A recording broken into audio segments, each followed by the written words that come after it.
Greetings and a pleasant evening to everyone. Maulan na evening ngayon here at Davao City. So I'm here, Robscom, with my tech guy, Churchill. We are from Davao DeFi community, so we're back with our DDC DeFi Barkada session, episode number 9. So where we discuss relevant topics of emerging technology, including individuals that are working in the industry. So before we start, it is most important that this program places more on education and knowledge. So we don't provide financial advice. So we strongly advocate independent research and due diligence. So we're very excited for this episode tonight because we will have a very talented guest that we could somehow share their knowledge and info for us, most especially on the DeFi realm. So we would like to introduce our guests. First is Sir Paulo Diquino, Growth Lead and of Pendle Finance, co-founder of DeFi Philippines, core team of EAT63, and advisor of KTS and Inet Capital. Sir, good evening. Hey, good evening. Just to add a bit, no, growth for external relations in Pendle. But aside from that, ayun. Thank you so much. Thank you for the intro. Yeah, definitely. Next is we have Sir Oliver Juan, crypto research and a DeFi enthusiast. Good evening, sir. Good evening. Thank you. Okay. Now, next is this is the second time of this guest, our favorite, one of our guests in the past episode, Sir Don Bustos, Web3 data engineer and a Graph protocol advocate. Good evening, sir. Good evening, GM, everyone. Yeah, thank you so much, guys, for joining our show. Alam ko medyo busy.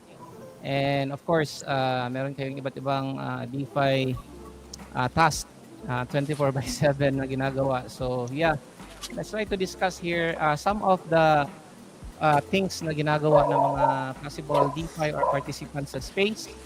So before we start, let's get familiar with our guests first. So if I may ask, could each of you, everyone, tell us about yourself and what you do and how did you end up getting involved on the DeFi space? So let's start with Sir Paulo. Yo, GM, and good evening sa mga Pilipino na nanonood. Yeah, quick introduction about my journey. Started 2017 in crypto, understanding the investment opportunity, no? Kasi it was introduced by my mentor, what crypto is about. Everybody started with Bitcoin. I started with Bitcoin, but I initially dived further into Ethereum. So ETH is actually the first asset that I really invested on. So 2017, kinold ko siya, understood what the market is. I joined in the ICO hype, invested in a bunch of ICOs, got burnt there. During the 2018-2019 bear market, medyo my investment went from good to dead. Marang 80% down and what. So those are some gender journeys here and there. I kind of lost this out of the space. Went back 2019, tried to understand TA, tried to understand fundamentals, where I enjoyed DeFi Summer from 2020. Decided to jump in, understand more, put myself more into the space. I joined in a bunch of projects and VCs and companies that are doing crypto. Went into Evers Capital as research lead, investing in startup projects for GameFi, and then went down into the DeFi rabbit hole. I find that I'm more interested with DeFi than GameFi, so I moved towards other avenues like Pendle. So I'm part of the Pendle team for external relations, for growth. What we do is a yield tokenization and yield trading protocol. Currently positioning ourselves to LRTFi. And yeah, I think I'll stop there for now. Yeah, okay. Thank you for that intro, Sir Paulo. Now let's have a quick intro also for Sir Oliver. Your journey, sir. Hi, good evening.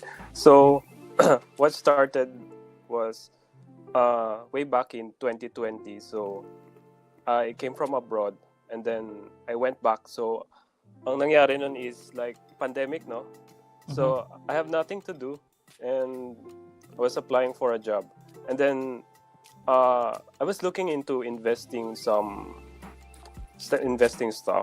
So first I got into investing in stock market. Pero you know how the PH stock market is. Parang Yeah. it's dead. So, and then nagpump yung Bitcoin, no? So, ang nangyari nun, we got curious. Me and my friends got curious. So, what is crypto? And then we went through that. First is like we look into some NFTs and gamify coins, like Alien Worlds and sort of stuff like that, like may mga Axie, ganyan. So, from there, parang branch out, and then I got to work with Paolo under Evers Capital. Mhm. Tapos yun, parang all throughout na lang, nag-branch out na lang ako kung saan. I did blockchain research, market research, and many research stuff. So, for now, ngayon kasi, parang ang work ko ngayon is like, I do research for people, like what's good to invest, and then what strategies to make, parang for their marketing. Okay. And then, yeah, parang I'm just freelancing right now, surfing through the space of decentralized finance. Okay. Thank you for that, sir. Oliver. Now we have here also Sir Don Bustos. Sir, share your experience. Yeah, GM. Yeah, so just like Paulo, I started since 2017, but later part na ng 2017 kasi non-believer ako nung crypto during that time. And then my friends shielded me like very nice gains. That's why I also jumped in. And then after that, like everyone else, like suffered the entire bear market. So my portfolio like went 80% or 90% down. But after that, I still stayed in the market. I DCA, and later in 2020 everything went fine. The market pumped, and also DeFi ecosystem became vibrant. So I joined many DAOs or protocols and submit or participated in their contest. Most of projects back then have this meme coin contest, and I submitted one entry and I won. And then after that, I discovered that they are looking for a data analyst, and I think I have a skill for that one, and I applied. So later on, they give me the job, and right now, moving forward to present, I am still working for them as a Web3 data analyst or an engineer. So yeah, basically that's my like journey. Your journey. Yeah. Yeah. Thanks for that, sir. Now, I was a bit curious. I want to ask the two OG here who started like 2017. How was the space way back before in 2017 when there's no DeFi? How did you navigate on that typical type of environment, Sir Paulo? Yeah, 2017 was a bunch of hurrahs and boo-boos and whatnot, no? Ang daming scams, daming shells, and daming mga great projects, what they say. But it's all a lot of just speculation here and there. There wasn't anything tangible that you can actually do. It's a year of where ideas came into fruition through initial coin offerings. So you could invest in them and believe in what they're doing. But in a way, the only thing that was actually usable that time was Bitcoin as transfer of value. Ethereum wasn't even anything. It was like a chain with nothing inside. Think of an app store without any apps. That's how 2017 was before. So it was very new to the space. It's a nascent technology, nascent environment, and it's a lot of vaporware. I would say 90% of things that launched in 2017 are dead. But the remaining 10% have shown product market fit or have been sticky enough to be something that is usable in the space. Some of which is like the current DeFi protocols that we know, or maybe other coins like Bitcoin, Ethereum, other chains that have been in the space. Mhm. Nice, nice. So, yan yung time na ang daming ICO na white paper only and you need to invest. Oo. Yeah. Okay. Then, Sir Don, yung experience mo naman with that year nung Yeah, nagsimula ka for so that. yeah, actually, the market is pretty dead during that time, but Mm. I can see that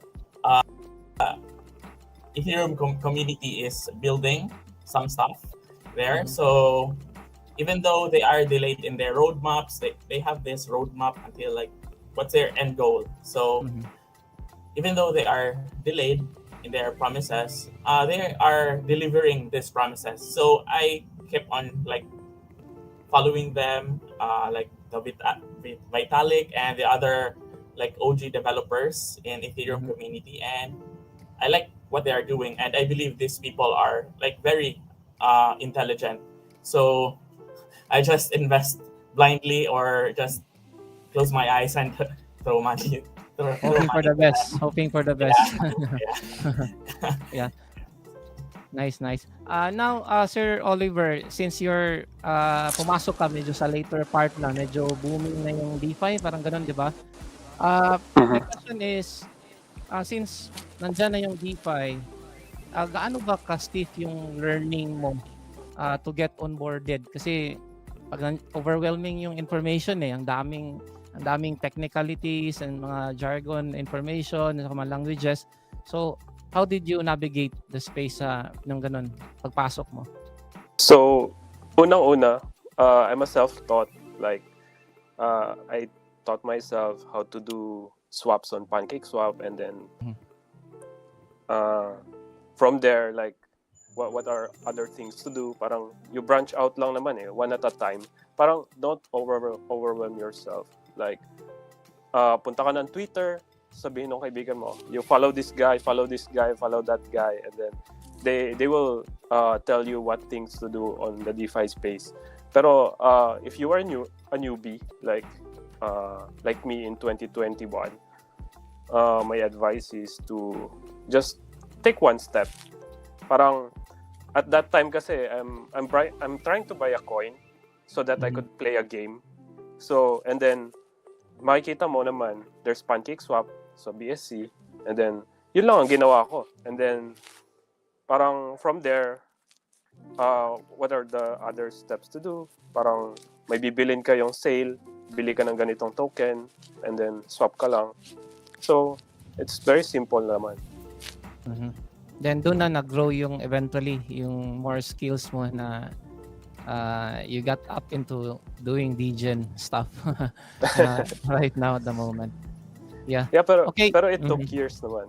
Oh, it It took took years. years. Correct, correct. Hindi ganun kadali din kasi ang daming technicals nga na kailangan pag-aralan.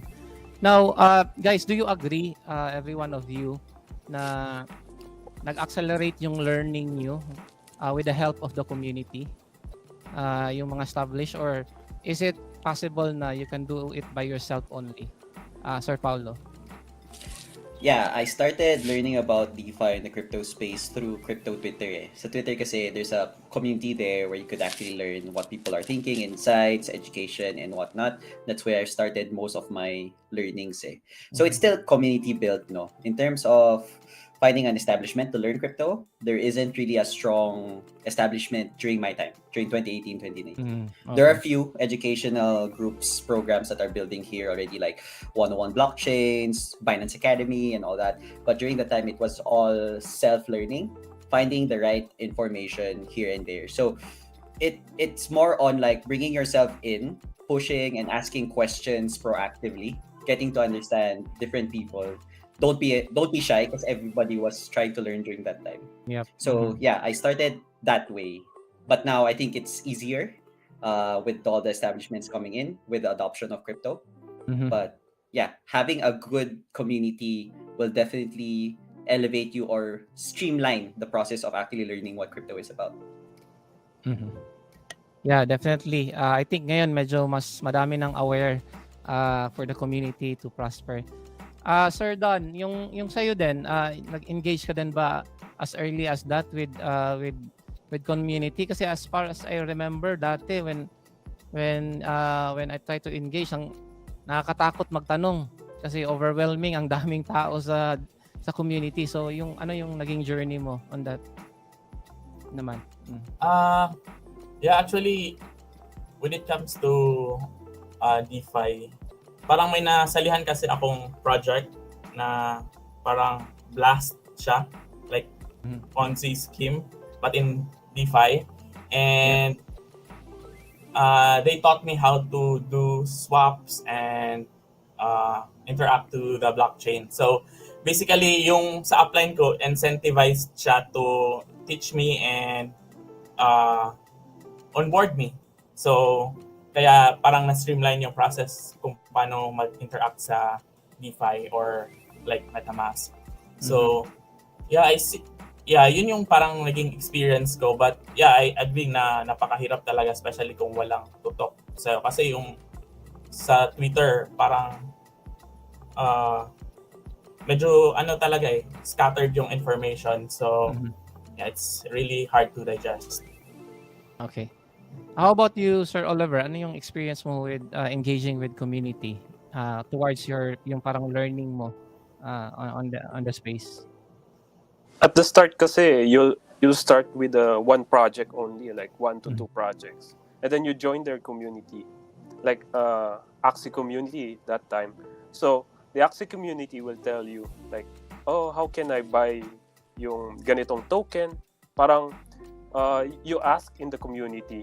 And then, may sasagot naman dun because there are many people. And don't be shy lang. They don't know you. You don't know each other. So, kung meron mang hindi ka alam, you just ask away, just like Paulo said. So, yeah. So basically, yeah, totoo yun. I think na nagtutulungan naman mostly sa community, no? Pero medyo overwhelming lang siya kasi if we try to check, when you engage with community, most of the time, global agad. The audience there are global. Hindi siya specific to Filipino audience only. Kaya medyo intimidating siya to engage and to us.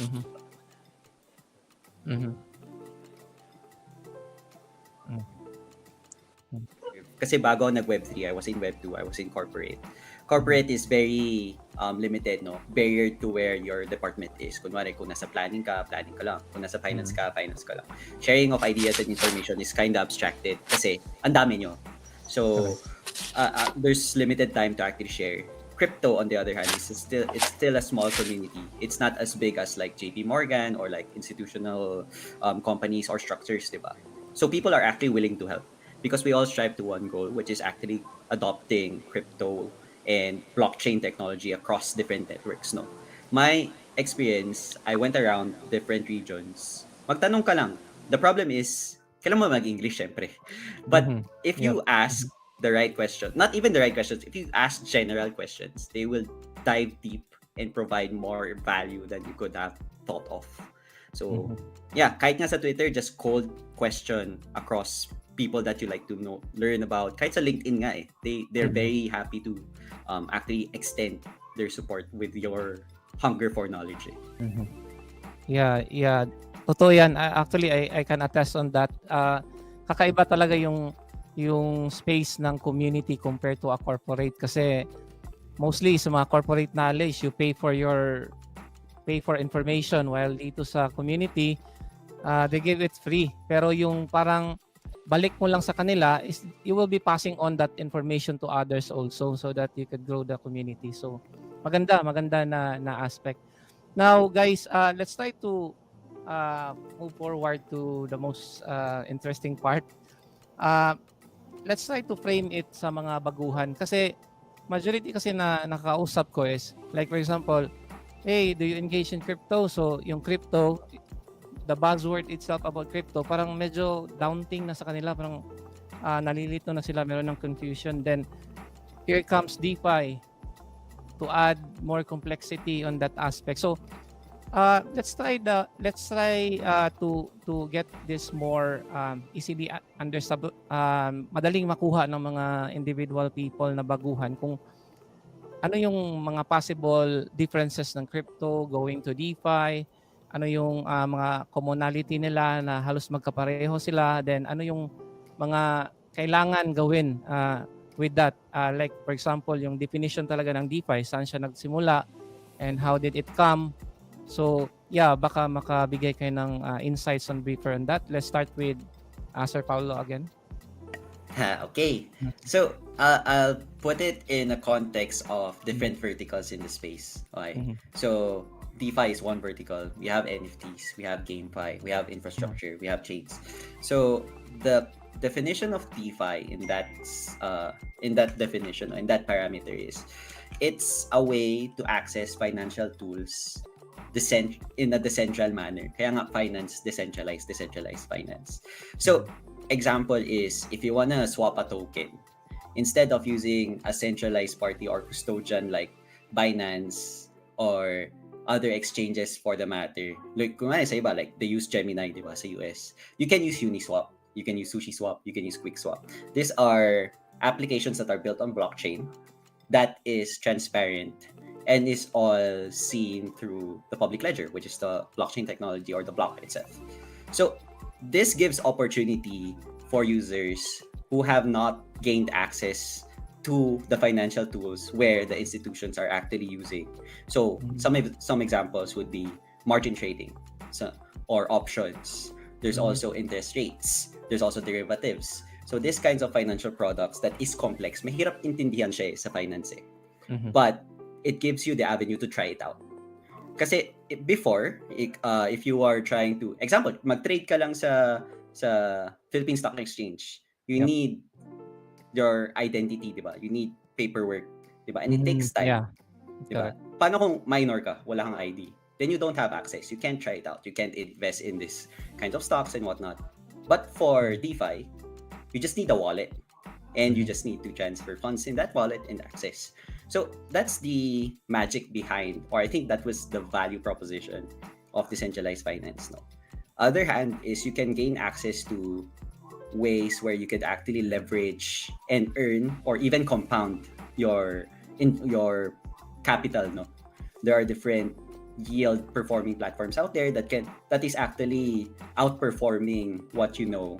If you, example, if you deposit in a savings bank, kunwari, Philippine bank accounts, no, they only provide you 1% per year, 2% per year. But in DeFi, you can actually compound your capital and gain as much as or as high as like 200% during DeFi summer, no? Yeah. Unsustainable, pero you can actually reallocate across different avenues. Eh. Ang problema lang kasi, DeFi is complex. So you need certain conditions and you need to bypass the learning curve to actually access these projects. So yun yung sa definition ko. Yeah, nice. How about you, Sir Oliver? What do you think yung kasi minsan naguguluhan yung iba eh, ano yung relation ng crypto to DeFi? Is the crypto asset to be used on DeFi or what? Then meron pang added complexity about blockchain. Pwede mo ba somehow ma-picture out how those entities work as together ngayon, like for example on decentralized finance? So, unang-una, yung crypto or cryptocurrency, yun yung sinasabi nating coins or tokens. And then, yung blockchain, doon nag-exist yung coins and tokens. And then, there's decentralized finance, which is parang isa siyang category in which parang application na siya ng cryptocurrencies and blockchain. So, yung decentralized finance, it's like, for example, there's a financial services, parang sa bank, di ba? Meron yung savings, merong time deposit, merong money market, like yung mga funds na magde-deposit ka and then kikita, parang ganon. Sa decentralized finance, you don't need permission. So it's also called permissionless. While dun sa mga bangko, you need identity, you need of legal age, maraming ano, yung bottleneck and then maraming requirements. But in decentralized finance, you just need your internet, you just need a fund, and then pwede ka na. Parang you just need a computer or a terminal na pwedeng maka-access dun sa mga dApps na sinasabi. It's like decentralized applications. So, and this is open to all, right? Yes, Kahit sino. kahit sino. Kahit estudyante ka pa, kahit matanda ka na, kahit I don't know. Ano yung status mo or yun, ganun. Oo. Kahit LGBTQ++ ka pa, Or pwede what? ka, 'di ba? Okay. Walang discrimination. There's no discrimination. Correct. So, nice. So, it's a neutral ground, parang ganun. Now, Sir Don, kailan ba nagsimula ang DeFi? Did it started from the inception of Bitcoin or kailan ba? May idea or insight ka doon? Yeah, for me, DeFi started since the inception of Bitcoin. Since Bitcoin has a value and we can transfer value across other people. Ang problem lang dun sa Bitcoin is wala siyang logic behind, or unlike Ethereum na may smart contract. In Bitcoin, all you can do is transfer lang talaga ng value or Bitcoin. But in Ethereum, since may smart contract siya na blockchain, they can build logics. For example, logic ng DeFi or any logic. So right now, feeling ko ang killer app talaga ng blockchain is yung DeFi. Kasi I think it's very important kasi ito yung technology na nag-equal ng opportunities para sa lahat. Kasi regardless, kahit anong economic background mo, kahit nasa mundo ka, as long as may internet ka, you can participate in DeFi and like grow your portfolio, or at least may savings account ka na mas mataas ang yield. So I think DeFi is like the best killer app for blockchain in my opinion. Yeah, definitely. Yun nga, sasabi ni Sir Paul, it's just one of the verticals ng blockchain na ginagamit, but DeFi somehow like a reflection of a traditional finance being put into blockchain, then giving an opportunity na permissionless siya at saka open siya sa lahat and anyone can participate, no? So which is medyo hindi mahirap na mag-onboard. Yeah, Now, I'll just add a bit siguro Yeah. dun, just to make it like a timeline version of how DeFi really started. Agree ako kay Don kasi Bitcoin is really started as peer-to-peer value, no? Peer-to-peer transfer of value. That's where like the finance jargon came in.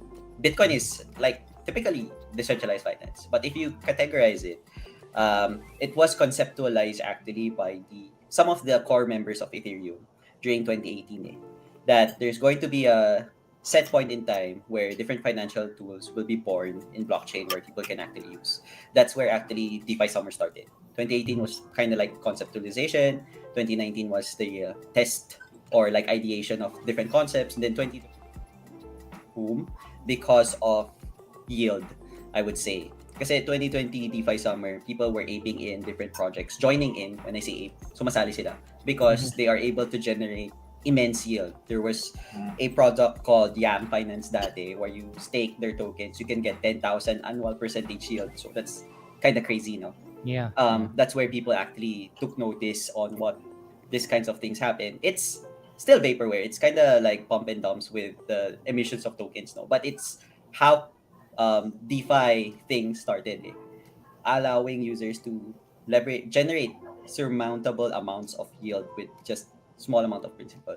And then that's where other things happen. Like the first DEX is like Kyber Network, Uniswap, and then money markets, borrowing and lending like Ape came into fruition because of like some of these opportunities na hindi mo makikita anywhere. Dito lang sa blockchain mo makikita. Nice. Yun nga, ang ganda ng sequence ng events na which it falls into the DeFi realm ngayon na nag-exist na and it's getting bigger, gaining traction sa industry natin. Now, as a beginner, like for example, ako, baguhan ako, what are some of the few steps na pwede ko gawin to get started with crypto, then eventually go to DeFi? Sir Oliver, based on your journey then, ano yung mga things na ginagawa mo just to be ready na pwede na pumasok for DeFi engagement? So, unang-una, you should know the risk first. Like, Mhm.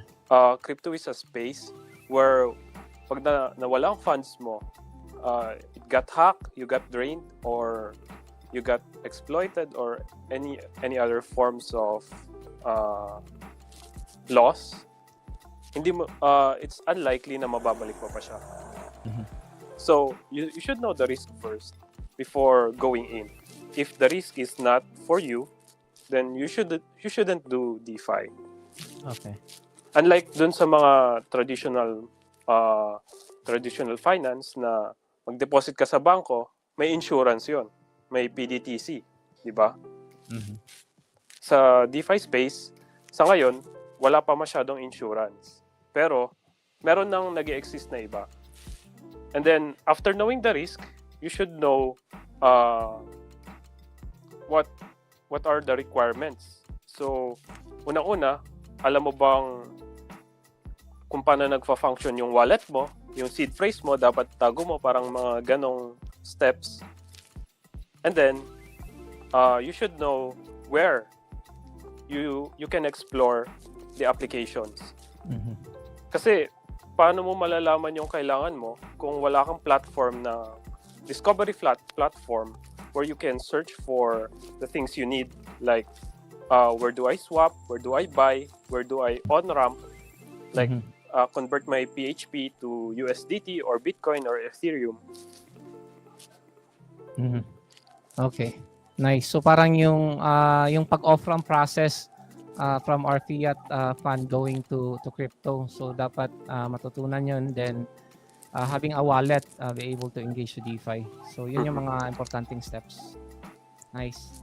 Now, Sir Don, I would like to ask this also kasi yun nga medyo sounding sa space natin yung tinatawag natin na Degen. DeFi Degen, parang ganun. Ano ba 'yon? Is it a classification of level of proficiency sa DeFi or na merong tagging ng Degen? At saka meron ding buzzword din na alpha. Can you give some insight din sa mga ganun? Ano yung mga terminology na 'yon? Yeah, so alpha is ito yung parang tinatawag nila na project na pa-launch pa lang or gagawin pa lang. Kaya maraming nag-ape or nakaka-attract siya ng attention kasi parang promising yung gagawin nilang project. So this time, yung mga degens, ito yung mga tao na mataas yung risk tolerance. They don't care about the risk, or maybe they care but they know that if they will be rugged or if their investment goes to zero, they can still survive. So kasi sa DeFi, it's very important to be early kasi nandun yung reward. Most of the time, if early ka sa isang project, you will have like a crazy return of investment. So that's why most of the people, kahit risky yung pagiging degen, they still do it because there's the rewards are also mataas kahit yung risk ay mataas. Okay, so yung early bird nakakakuha talaga ng Yeah. worm, catches the first worm. Can you add up on this, Sir Paulo? Like about being a degen on a DeFi realm? Yeah, that's pretty much it. So, parang just being early to a project that's starting and before it takes popularity to the common folk in crypto Twitter first, or maybe in the DeFi community first, and then expanding towards the newcomers. So, degeneracy is what I use as a tagline: ape first or join first and then research later. So these are the people that go in a project parang, oh, it's nice, this is good yield, something like that. Tara, game. tapos research na lang mamaya. Tapos kung na-hack man yan or na-scam or nag-rug pull, sorry na lang. Those are degen people. I do that sometimes din in the space. Well, not really most of the time. Pero the thing is, you have to manage risk eh. Degeneracy is very high risk, but it's also high returns, as Don mentioned. This is where actually people can get different incentives and get opportunities in the space. Because if you are degen, it doesn't mean that you ape in the project, buy the token. Degen is also doing the campaign, joining in like speculation on airdrops, activities. Degen is also investing in early stage projects as a community member in a launchpad or in a DAO, for example. Yun yung parang people do for degeneracy. Kumbaga, in short, ape now and try now and then research later. Yun usually. On my experience, you're gonna have failures about 70%, but the 30% would, kind of return you back to either profitable or break even. So this is not a game for everyone. Degeneracy is not for everyone. It's for people who I believe can take time to stay in the space for more than 4 hours a day. Okay.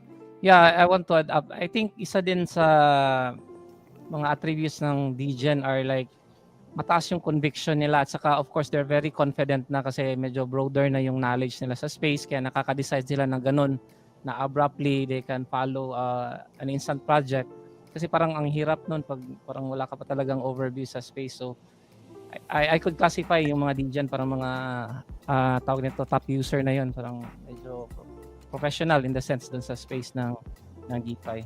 Yeah. However, just to add a bit, if kung gusto mo matry mag-degeneracy, I think the best advice that I could give is to join a community who actually do the same. Yeah. Okay. Parang tayo, di ba? Full disclosure, meron kaming group chat sa Facebook where we talk about certain projects that are new. Ganun. Kasi like, when everybody thinks of the project, they can give their insights and whatnot if it's scam or whatever, then just doing it yourself. So having a community that actually aligns with what you're doing would help you or benefit you a lot more than just doing it by yourself. Yeah, correct. Definitely agree. Mas madaming heads na nagre-research, merong verification and checking sa the part to simplify everything. Now, I'm just curious guys, since you guys are all heavy in DeFi, I want to know some of your favorite and popular DeFi protocols na naka-engage kayo. So this is not a financial advice and of course guys, you're always high level ito kasi sila medyo experienced na and very alam na nila yung space. So yeah, I'll start with you, Sir Oliver. Ano ba yung interesting DeFi products na you're somehow engaging at the present? Kind of big on Pendle. So I use Pendle a lot. Okay. Shout out to Pao. Let's go. So Pendle is a yield trading protocol, and you can buy assets at a discount, and then you can buy an asset which has no inherent value, but it produces yield. So they split the token from principal to yield tokens, and it's kind of difficult for pero I use Pendle, and then I use Aave. Aave is like your go-to protocol for lending and borrowing. So ang main point ng Aave is like you don't want to sell your asset like ETH or BTC, but you want to be liquid. Like you want to get stable coins to use for DeFi, because in the DeFi space, you either use ETH or stable coins, and for your transactions or providing liquidity. So in Aave, you deposit ETH, so you wouldn't need to sell it, and then it can provide you liquidity like USDC, USD, USDT to take. Pero you need to understand the risk na there's a liquidation and yung loan to value ratio na kung ano lang ang pwede mong hiramin dun sa collateral mo, like ETH. So ETH is your collateral and then you take out some stable coins. And then lastly, we have the DEXs like PancakeSwap, Uniswap, and my favorite DEX is like an aggregator. So an aggregator, it takes all the other DEXs, i-aggregate niya lahat ng codes doon, lahat ng prices. Tapos, doon sa front end niya, doon sa UI niya, bibigyan kanya ng prices, bibigyan kanya ng best prices. So, you can swap, provide liquidity, parang ganon. So, it's pretty simple lang. Okay. So doon lang nagre-revolve yung mga DeFi activities mo so far. Actually, I provided the most commonly used. Commonly used. Meron pang advanced dyan, for sure. Yeah. I will not delve into the advanced correct. kasi ma-overwhelm yung ating audiences. Correct. Definitely. Thank you for that, Sir Oliver, sa mga insight mo na. How about you, Sir Don? Ano yung mga favorite DeFi dApps na you're engaging at the present? Actually, same kami ni Oliver. We like Pindel. Mga Pindel Max yata nandito. And also, and also Aave, it's very useful. But there's a protocol that I'm using. It's called SummerFi. So basically, nag-build sila on top ng mga DeFi or money markets like Aave, Compound, and other lending protocols. So parang mas pinapadali nila yung user experience when it comes to borrowing or lending your asset. And there are also, you can also multiply your yield. For example, Stake ETH has like this 3% to 4% yield, right?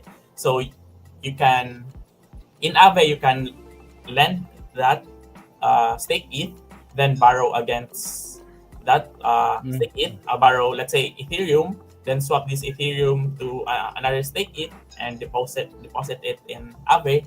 And the result of that is your 4% yield will become like 5-6%.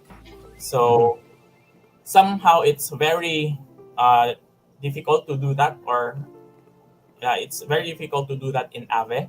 But in SummerFi, it's just like few clicks and you leverage your position to have like a better yield in Ethereum. So there are also borrowing. So but what I love in that protocol is you can leverage your position or yield by just simple clicks.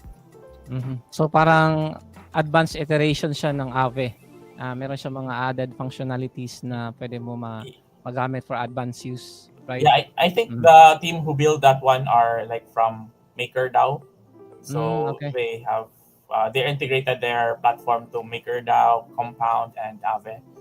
Those like huge protocols. Okay, thanks for that, Sir Don. Now, Sir Paulo, alam ko madami. Pero try to streamline na lang yung mga very interesting somehow. Yeah, kasi pag sinabi ko kung ano yung ginagamit ko, matatapos na yung oras natin. Yeah. So anyway, number one, siya definitely Pendle. Just to give an overview for the newcomers, you don't have to understand Pendle. Think of it as your savings bank with higher interest for your crypto. So if you want to earn higher interest with Ethereum, you can deposit in Pendle, then just wait for a certain amount of time. But you can withdraw anytime. Kaya nga savings bank deposit. If you need to withdraw, you'll withdraw plus interest. So I think the current interest or yield na nag-generate sa Pendle for Ethereum is around 12 to 15% at base annual yield. No? So that's one thing. But personally, aside from Pendle, I'm also exploring different protocols kasi that are starting. But currently, what I like at this moment, no, that I was exploring a while ago was Avo. Avo is a perp and options product in DeFi that is allowing people to speculate. Kaya nga perps product eh. How speculate on margin with different assets, no? What's nice about Avo kasi is they can list assets that don't have the token on spot. Kumbaga, the token has not launched yet. So, people can actually speculate on how much the price is for future airdrops, no? One example is yung mamaya, Jupiter token. Yep. People are speculating that the token is at 0.66, where you can actually bet if the price goes up or down. In Oh, Avo, nice. yun. Another is like Dimension. Another one is Blast. So people have been speculating on how much these tokens are, and you can see actually the price appreciation or depreciation of this price of these tokens in Avo. It's pretty cool. The other one is I like structured products sa DeFi. One is Stella or like leverage products din. So Stella is a leverage product where if you deposit assets, instead of borrowing, lending, borrow. So kasi pag nasa borrowing and lending protocol ka, you can kunwari lend your ETH, borrow USDC, tapos swap mo yung USDC mo to ETH, tapos i-lend mo ulit para nagko-compound yung Compound yield mo. leveraging. Yes. Pero mahirap yun as a normal person kasi click ka ng click. Stella does it everything for you. Automated leverage yield strategy siya in Arbitrum. So instead of doing that and all, you can actually earn as much as 140% APY, or like for stablecoins, they reach around 30% APY sa Stella. Other things is I'm into restaking, the LRT narrative. People love points. I love points. Points are, kumbaga, you stake your ETH, you earn points for potential airdrop. How much the airdrop is, we don't know. That's why it's good. It's speculating. I'm into EtherFi and Kelp DAO. Kasi these are LRT protocols built on top of EigenLayer, where if you deposit ETH in, example, Kelp DAO, they will be working with EigenLayer for the restaking narrative. So I won't dive into restaking kasi medyo mahabang i-explain. But depositing in Kelp DAO will allow you to get EigenLayer points for the Eigen airdrop and Kelp DAO for Kelp DAO tokens for the airdrop, no? So those are the things that I'm doing at the moment. So yun muna. I'll stop it. Yeah, overwhelming na nga yun eh. Pero I was just curious, nasa Ethereum blockchain ba to? Kasi Ethereum is somehow kind of for whales. Yeah.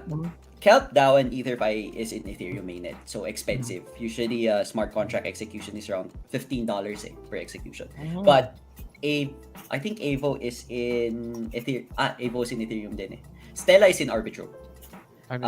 Yeah, but if you wanna try, I also recommend, if you wanna farm points with new products, I'm actually an advisor for Init Capital. Init Capital is in Mantle.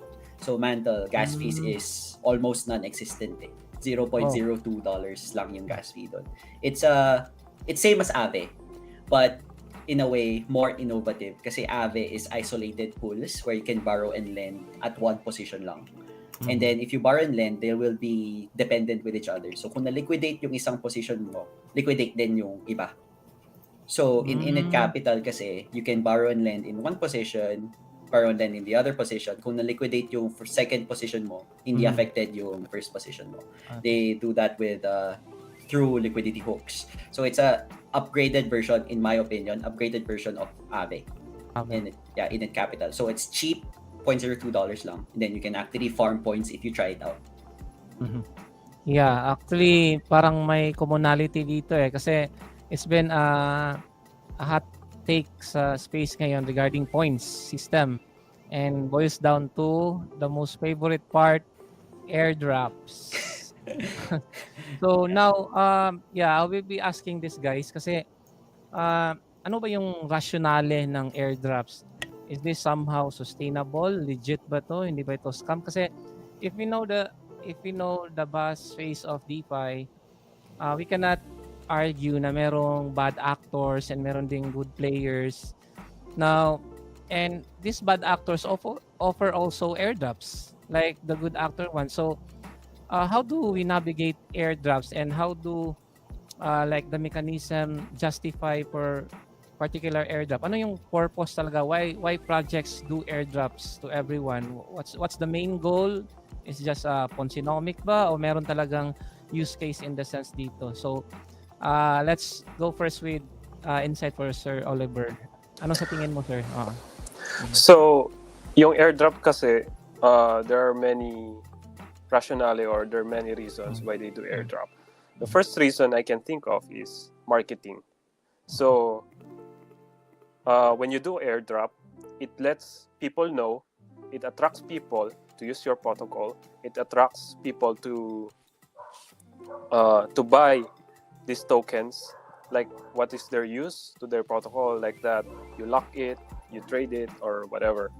And then the second reasons is to bootstrap liquidity, and then to let their it provides utility to their ecosystem.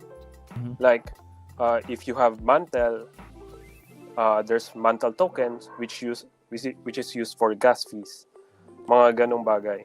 So how can you separate yung legit from scams?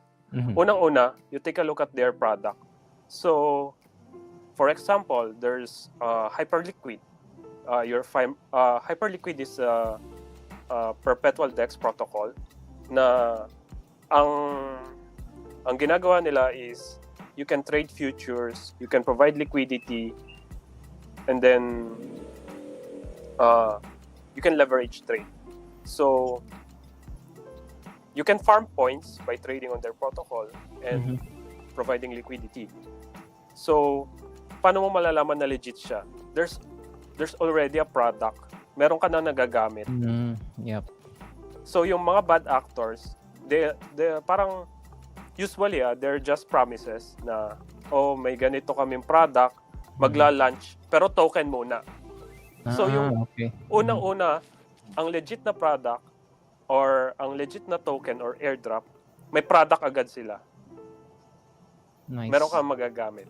So unang filter yon. The second filter is you check for the backers. Kung may VC, ibig sabihin meron ng yung VC is venture capital. They are investors in the space. Kapag may VC kasi, meron ng research yun eh. They did their research. So kapag meron na silang ni-raise, ang mangyayari nun, ni-research na nung investors yun na legit tong team na to.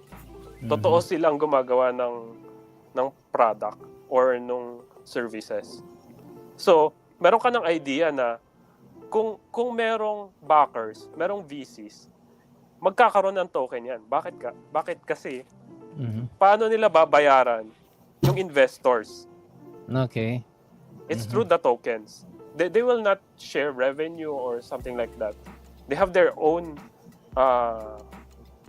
financial ecosystem. And it is powered through the tokens.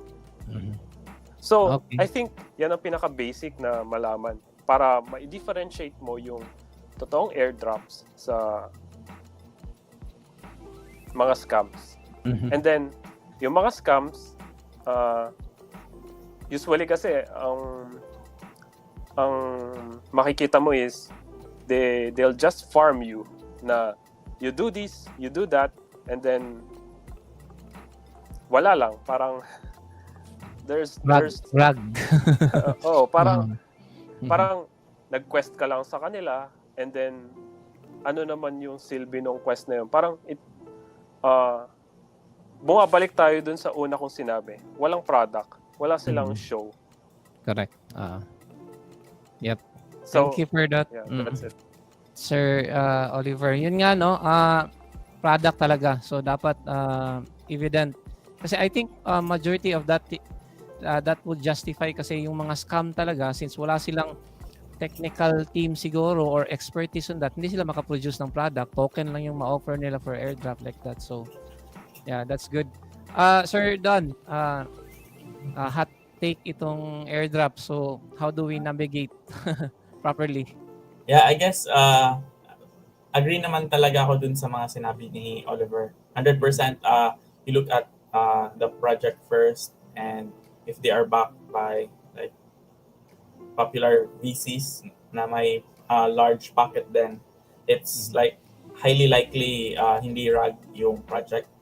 And also, I think it's great marketing also for a protocol kasi the first airdrop or history ng airdrop na nalaman ko is itong sa Uniswap at saka sa SushiSwap.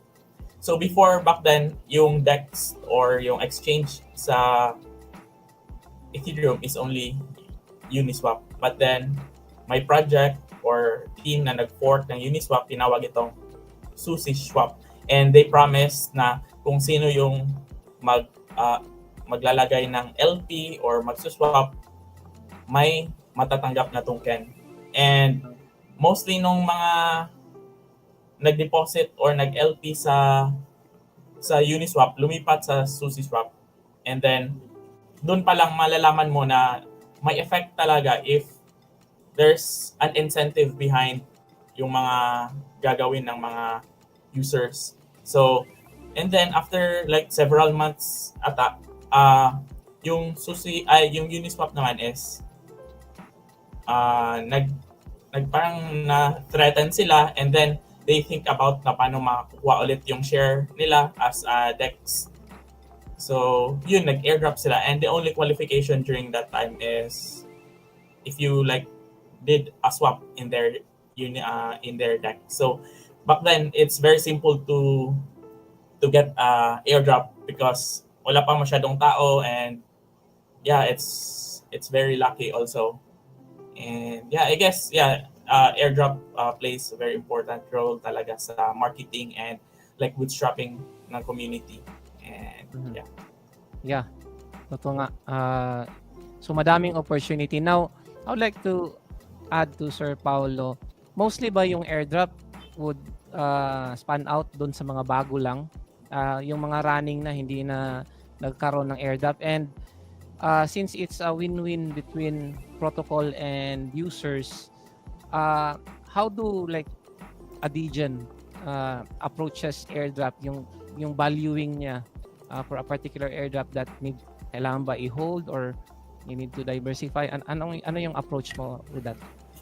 Sure. Sige. We'll focus on those two questions. I guess the first question is if a certain project already has a token in the market, will they still launch a airdrop? No. It depends on their tokenomics Kasi the tokenomics has different sets and parameters on how much they can actually provide for the community. Usually, pag nakita mo yung pie chart, there's like 10% for airdrops, 5%. So it depends how much they would actually release on the first set.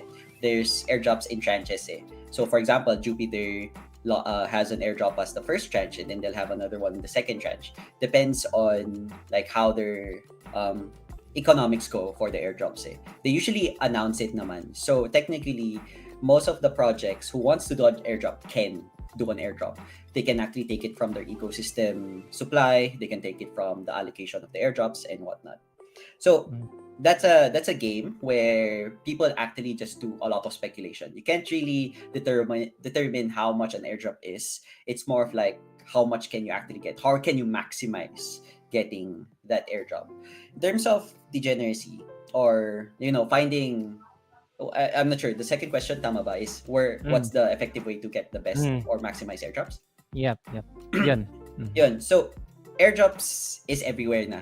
Compared to 2020 or 2019, I think, as mentioned by Don, one of the earliest airdrops was actually Uniswap and the vampire attack from SushiSwap. No, it was very easy then. Just connect a wallet and then swap. Yun. You would also determine na parang that's an airdrop Well, new projects coming in without a token, that's your first signal that there's going to be an airdrop. Kasi crypto thrive with tokens. But now it's getting a bit more complex. Like lately, the Arbitrum airdrop, you had to actually do a lot of things, bridging, swapping, transacting with a number of transactions to just prevent civil attacks. Civil attacks is parang gagawa ka lang kasi ng wallet, tapos connect ka lang, tapos done. So, pwede kang gumawa ng 100 wallets, tapos connect ka lang, di ba? Then you get airdrops to all of the wallets. So, people are getting smarter, projects are getting smarter with the airdrops to prevent civil attacks. That's why they have a set of hidden campaigns to actually get you the eligibility to get the airdrops. But now we're actually evolving in the airdrop space because of points. Points is now giving transparency to the users that there's going to be an airdrop. Hence, it becomes more attractive to the users or the newcomers to actually try the project. Before, it was all new project, may airdrop kaya, sige, try natin. But now, new project, my point system, airdrop yan for sure. That creates now the flywheel effect of points for attracting users. Because airdrops, in a way, creates attention to the market, bringing value to the project. And secondly, if it's a DAO or a governance token, it makes users sticky to the project. It keeps them motivated to actually hold the token and provide value. It's the only marketing strategy that you can use that's not in Web3. Kasi in Web2, you cannot airdrop stocks ganun, or equity, di ba? Correct. So it's the only thing that actually differentiates in attracting or creating marketing for Web3. Now, the last question would be, is it good to hold the tokens from the airdrop at this moment? No. Airdrops have been evolving. Usually, if you get an airdrop, sell na agad kasi it's gonna dump. But I noticed in this trend for this year, airdrops are actually appreciating. Example, yung airdrop ng Celestia. I thought it would dump, but it actually rose 15x from there. And then there was also I'm not sure the other airdrops and what else happened after that. No, it's not a good time to sell. I don't know why, but it's kind of becoming the meta of airdrops now. Maybe because the market is optimistic. Pero the airdrops on those kinds of avenues have a certain potential to actually be eligible for future airdrops. Yun yung nangyayari ngayon Parang if you get airdrop of this token, don't sell it yet kasi baka makakakuha ka na naman ng airdrop. Like cascading pa na airdrop to follow. Yeah. So the airdrop game is getting more complex whether you sell it or not. But going in across different airdrop campaigns, as long as you have the time, the bandwidth, and the capital to do it, then just go. Yun lang yung siguro yung masasabi ko. Okay. Yeah, amazing. Yung evolution ng DeFi nga, yung the early days, first DeFi summer, going now. Ang daming projects na naka-queue for launch, then yung narrative ng airdrop, exciting, then nag-escalate into point system. So parang I think it's attracting crowd participants pero of course we need to be cautious. Sabi nga ni Sir Oliver, you need to check first diligently kung ano yung mga possible na venue ng airdrop, if legit ba siya.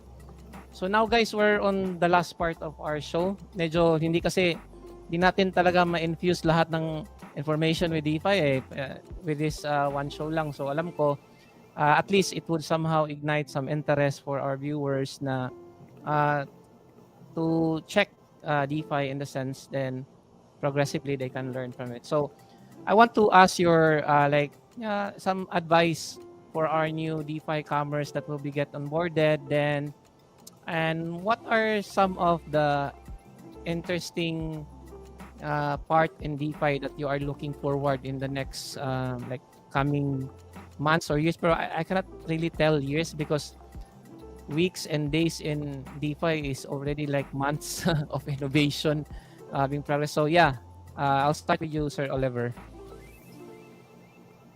Kasi ang pinaka-problema is composability. So yung composability is yung liquidity is like fragmented through to other chains. And parang meron kang funds sa Ethereum and then meron kang funds sa Solana. Parang ang hirap i-transfer, di ba? Tapos meron kang funds sa Cosmos, sa Polkadot. Di ba? Iba-iba na siyang ecosystem. So, I guess para sa akin, I'm looking forward parang paano nila mapagko-connect yung DeFi ecosystem ng iba-ibang chains. Like, there are yung Ethereum and your layer 2s, layer 3s, and then paano nila i-connect dun sa Cosmos and then Polkadot or Cardano, parang ganun. Okay. Yeah. And I think the second part would be how to make the DeFi space a lot safer. Parang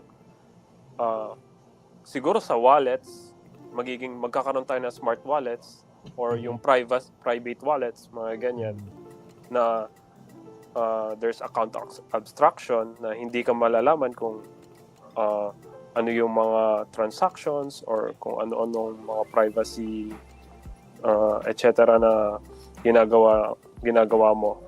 Hindi ka nila makikita on-chain. Parang ano ba yun? Obfuscate, parang ganun. Yan. Nice.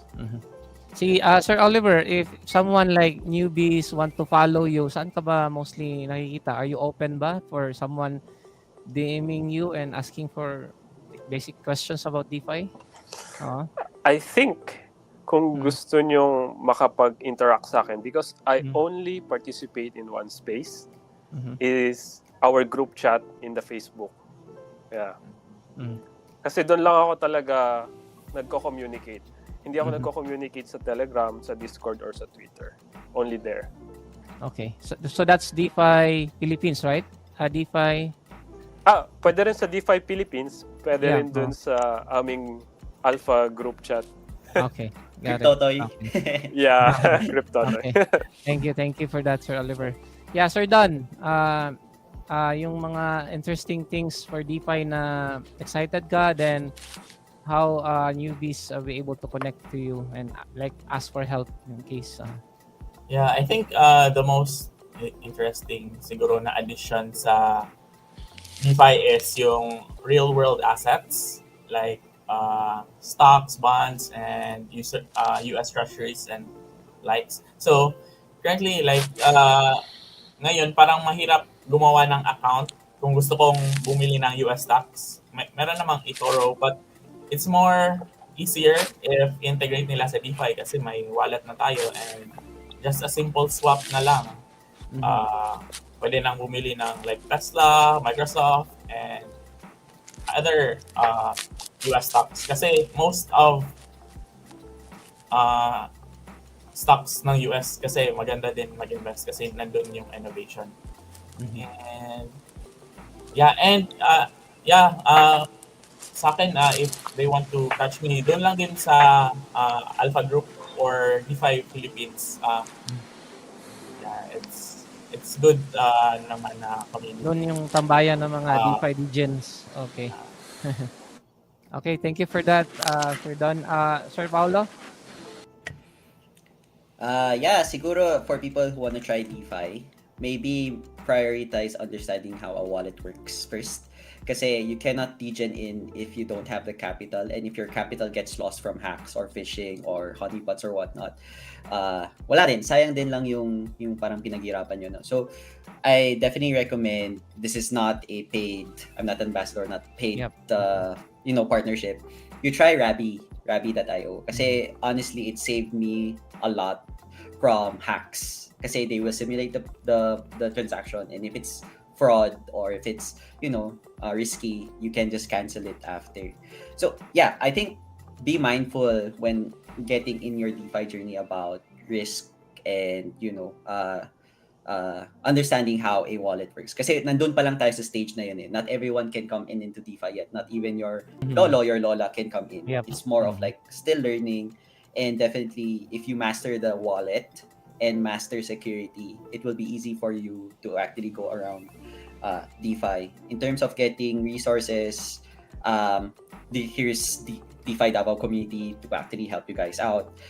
Si Rubes naman has been an OG in the space, kaya pwede ka tulungan. Just reach out lang naman eh. I mean, just one question, everybody's free to help din naman. In terms of innovation in the DeFi space, I do agree with the comments suggested by Oliver and from Donno. But I'm also looking forward to adoption in terms of real world assets, because what's happening right now in the space is that there's actually off-chain cash flow coming on-chain through the help of tokenized treasury bills. So it's actually bringing more potential for the DeFi space that then actually encapsulate what TradFi is to DeFi.